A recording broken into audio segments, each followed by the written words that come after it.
Olá galera, sejam todos bem-vindos a mais um vídeo aqui no meu canal Natan Pessoa.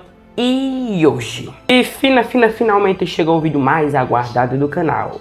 Como dito, eu tinha prometido de revisar Freddy vs Jason quando eu acabasse de revisar as ambas franquias dos dois vilões. E como confirmado, cá estou eu. Mas sem enrolação agora e simbora descobrir o que é que rolou nesse sangrento encontrinho dos dois vilões do gênero terror clássicos. Ou conhecido por muitos aí por descatembadores de jovens. Tá bom, então quem chegar primeiro, ganha.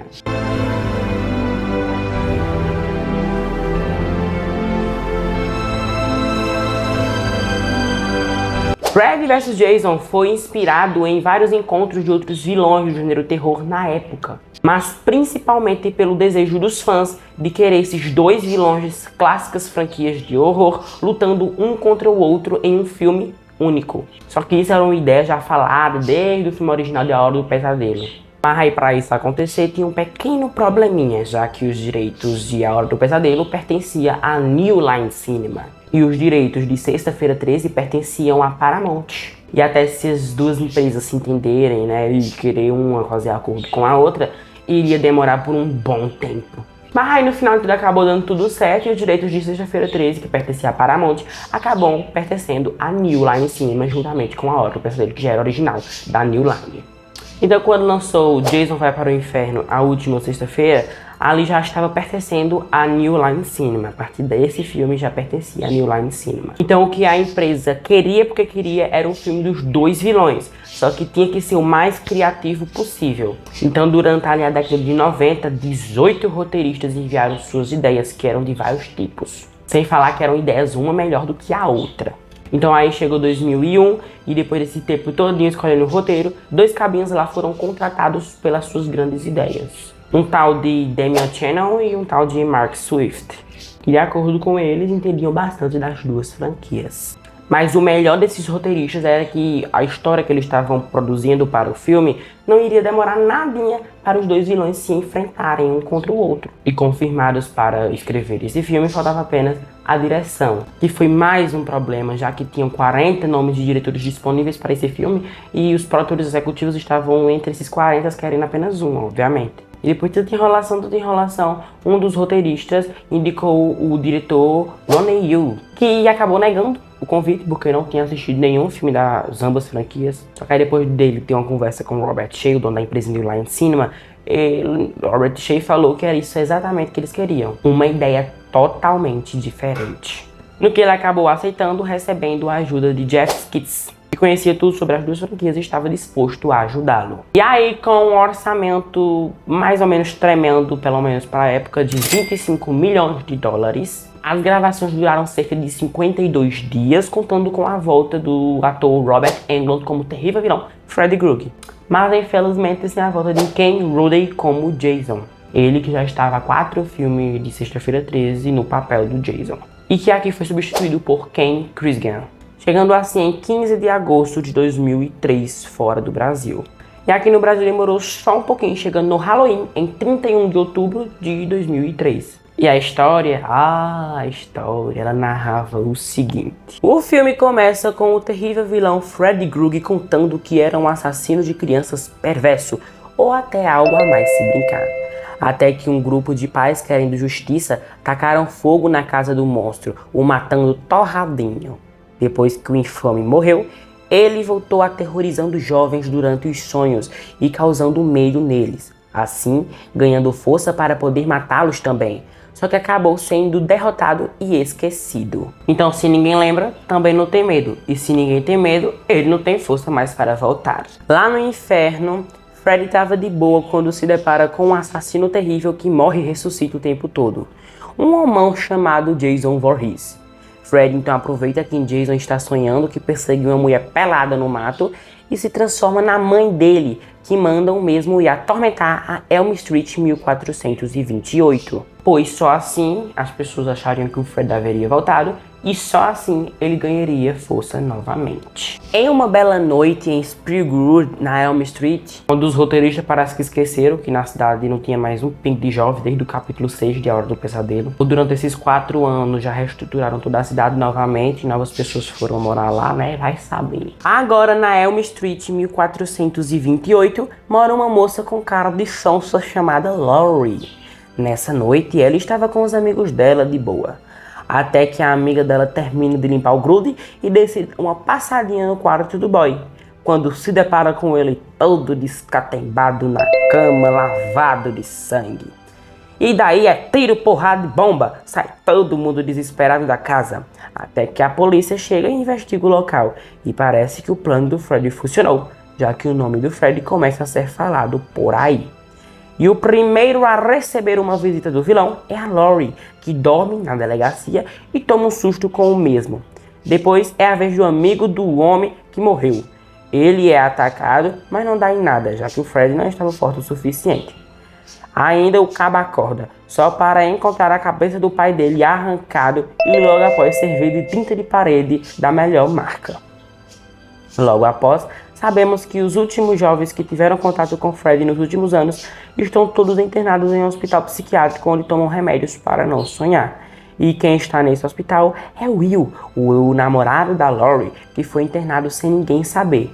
Então, ele vê um jornal que mostra o que ocorreu na casa da mulher, né, da mulher dele, e fica preocupado. E aí arruma um jeito de fugir com seu amigo doido Mark. Na manhã seguinte, Laurie conta para suas best friend forever que está tendo pesadelos terríveis, até que Mark chega de repente na escola falando com Laurie sobre o Fred e ao mesmo tempo também chega o Will. Né, eles devem ter combinado de chegar na mesma hora, né, na escola os dois, né, vai saber também, né, tudo pode mudar, o jogo vira o tempo todo. À noite, os comboios de jovens inventam de fazer uma festa no milharal. Aí a abestada da amiga de Laurie se embrenha no mato para procurar o macho dela, desmaia no chão bêbada e começa a sonhar sendo perseguida pelo Fred, enquanto na vida real começa a ser abusada por outro abestado. Daí, quando o Fred acha ela e vai matá-la, o Jason é mais rápido e laça uma barra de ferro empalando o abusador e a mulher jogando eles pra longe. E agora, tiro, porrada e bomba na festa do milharal. Jason encontra 2 cabinhas no mato usando uma droguinha. Jason acaba ficando indignado com o tema absurdo e gira a cabeça de um pra trás, enquanto o outro taca fogo no vilão, corre do bicho ruim até que chega na festa só para o facão voador do Jason pegando fogo atravessar o bocó. Então é correria para tudo que é lado. Jason lasca um ali, outro cá, mata um que tentou jogar cerveja nele e acabou se lascando também. E a gente morrendo até umas horas. Dessa chacina só escapa o grupinho que importa. A Laurie, o paquera dela Will, a amiga chata dela Gail, o bestário Lee Dorman e o cheirador de pó. Só faltou o Mark, que estava em casa, dormiu, sonhou, viu o irmão morto, viu minhocas nojentas, Fred atacou ele pegou fogo e levou uma agarrada tremenda na cara, assim falecendo, deixando um aviso nas costas dele que o Fred voltou. Um policial então se une aos jovens, porque as teorias dele não bateu nada com nada. Enquanto isso, os jovens se juntam para entender o que está acontecendo. Laurie acaba dormindo no sofá, só para sonhar com Fred e arrancar uma orelha do bicho feio e trazer para o mundo real, até que todos entendem que estão lidando com 2 assassinos, um no mundo dos sonhos e um na vida real. Eles então se mandam para um sanatório para pegar remédio que evitará eles sonhar, só que Jason chega lá primeiro, passa por cima do pobre de um segurança e quando vai acertar um policial lá com um facão, ele acerta o painel de energia levando um choque da boba e se agarra no policial para ele e arrasta juntinho mais o baby. Mas tem um porém, pois o Zé Droguinha dorme drogado e Fred hipnotiza ele para jogar os remédios todos do sanatório no lixo. Logo em seguida, enche as seringas de remédio e coloca o Jason para dormir. O Jason aproveita o tempo que teve e parte o abestado em vários pedacinhos.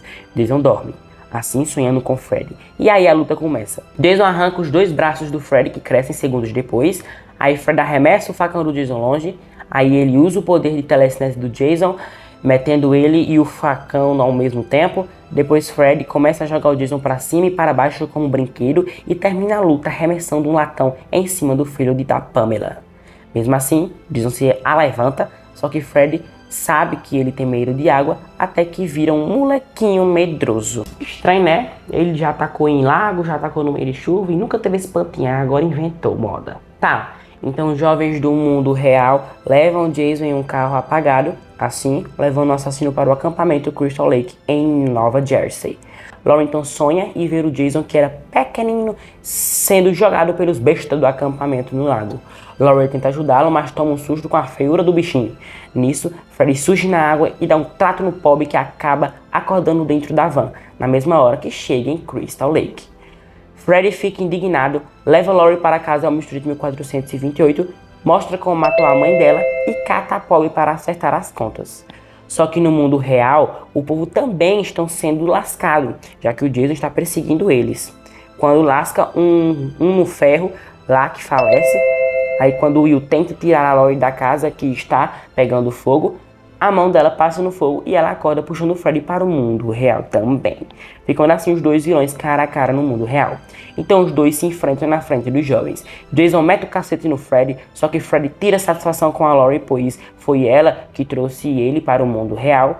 Só que a chatoca chega lá e começa a humilhar o Freddy. Aí Jason aparece atrás dela e faz ela reconhecer Jeová pessoalmente.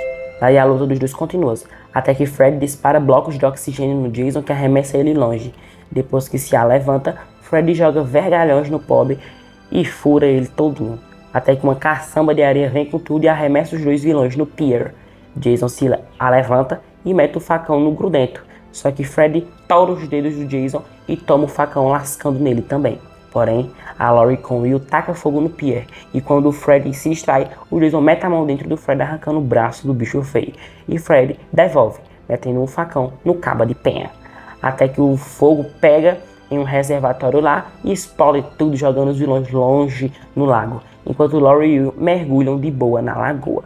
Logo após, o casal saem da água e se abraçam. Só que a Laurie se depara com o Freddy, e quando vai feri-lo, Jason aparece por trás e arromba os peitos do monstro, caindo logo após, na água.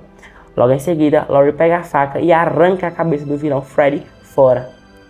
Na manhã seguinte, Jason ressuscita, saindo do lago com a cabeça do Freddy na mão, e manda uma piscadinha. Agora sim acabou. Então, simbora para as curiosidades. Houve um acidente durante as gravações de Freddy vs Jason, quando o dublê que faz o Jason aqui entra em um tanque de água que foi usado para fazer a cena onde Jason foi supostamente morto, mas acabou entrando cloro nos olhos dele.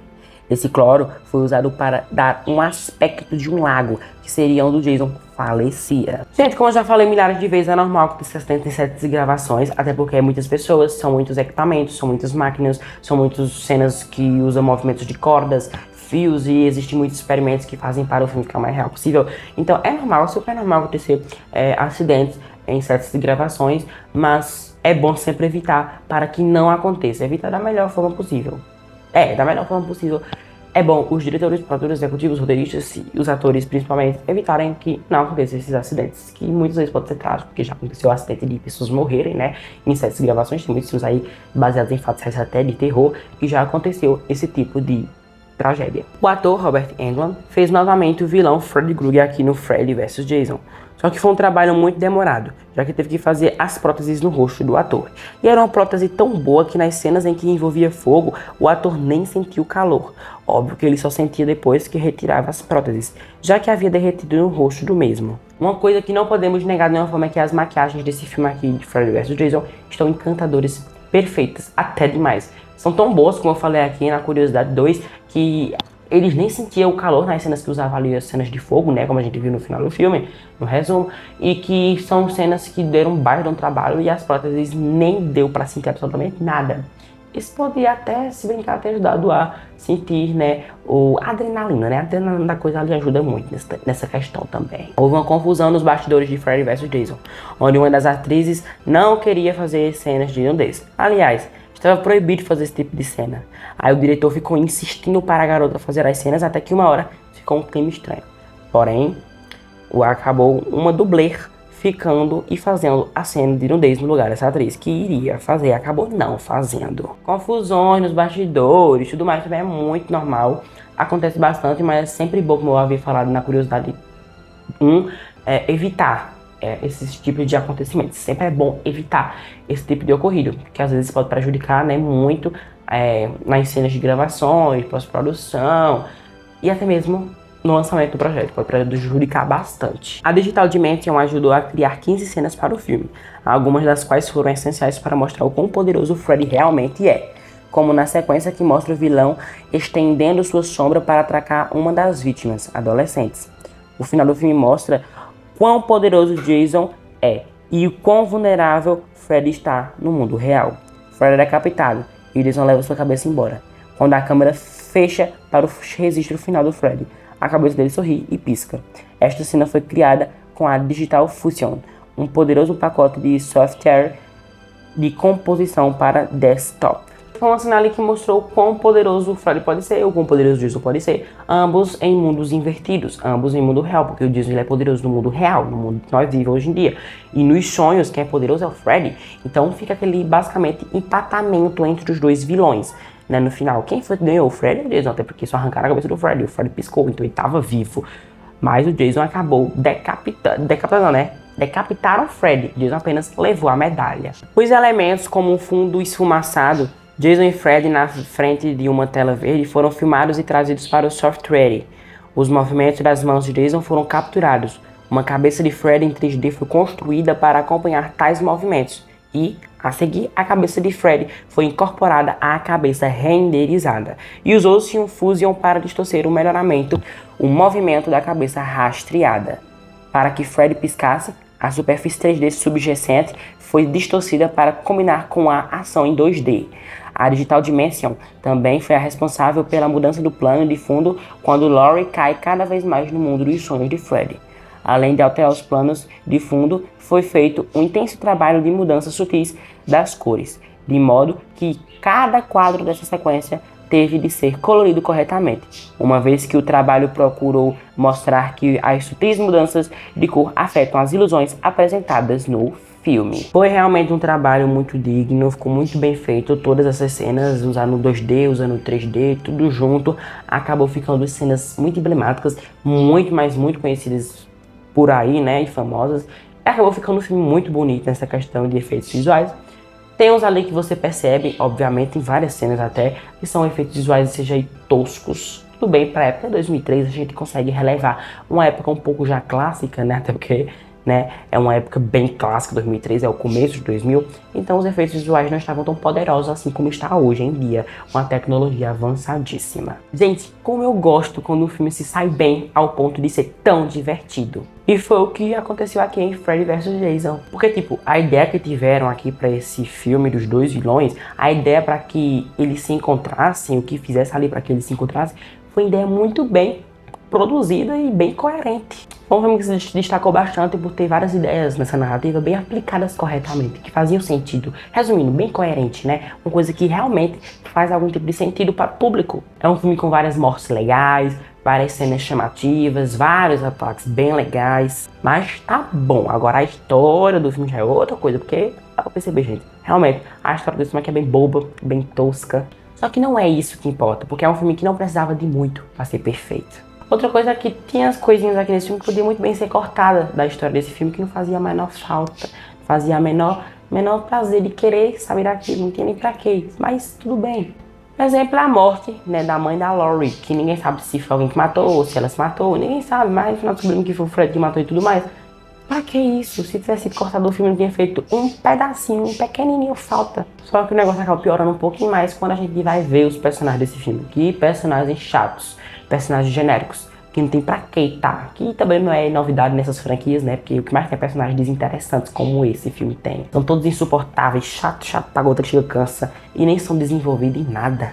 A personagem da Laurie mesmo acaba se esforçando tanto pra dar drama na trama, pra jogar drama na trama, e acaba ficando tão tosco, tão forçado. Infelizmente é um elenco de filme muito perdido. Só que o negócio começa a melhorar mais agora, porque as cenas de luta são bem criativas, bem divertidas, bem chamativas e muito bem feitas. Como eu já me falaram nas curiosidades, o problema apenas foi o CGI. Como era uma época, né, começo de 2000, a tecnologia não era tão avançada que nem hoje. E tem cenas aqui que o CGI é podre. Fora isso, Freddy vs Jason trouxe o que os fãs das duas franquias realmente queriam, que era nada mais, nada menos do que porradaria entre os dois vilões. Então se você tá indo assistir esse filme agora, ou se você já assistiu, e você era fã das duas franquias dos dois vilões, você vai sair da sessão, ou de onde você estiver assistindo, tanto faz, muito feliz da vida. Os fãs das duas franquias amaram esse filme por, obviamente, como eu já havia falado agora há pouco, ter os melhores e tudo o que eles queriam que acontecesse, fazendo assim uma bilheteria de simplesmente 82 milhões de dólares nos Estados Unidos. E 114 milhões de dólares no mundo inteiro. Foi muito dinheiro. Sendo então o maior filme com a maior bilheteria das duas franquias. Pelo menos, né, até chegar o remake da Hora do Pesadelo de 2010, que veio depois desse filme e que foi maior que esse filme. Então o The Hora do Pesadelo é maior de todas as duas franquias. E aí nos anos seguintes, vários fãs queriam outras sequências de Freddy vs Jason ou Freddy vs outros vilões do gênero clássico dos filmes de terror. Só que a New Line Cinema acabou sendo vendida pela Warner Bros., assim passando por várias reformulações complicadíssimas. E foi a partir dessas reformulações complicadíssimas que decidiram rebootar os dois filmes das duas franquias. E que já tem vídeo aqui no canal sobre. Então quem ainda não assistiu o Revisando a Franquia Sexta-feira 13, que foi o primeiro revisando que eu fiz no canal, e o Revisando a Franquia do Pesadelo, corra, porque as playlists estão super organizadinhas aqui no canal, maratone todas, façam pipoca aí na sua casa, se divirta com os vídeos. São vídeos mais ou menos longos, outros mais curtos, mas nenhum é menos de 10 minutos. Então você vai se divertir muito. Então bem engraçados, bem produzidos, bem editados, vocês vão amar esses vídeos. Então é isso, galera. Espero muito que vocês tenham gostado. Então bem em breve aí eu vou começar a revisar uma nova franquia que provavelmente tudo indica que será Premonição. Mas então, tchau, até o próximo vídeo.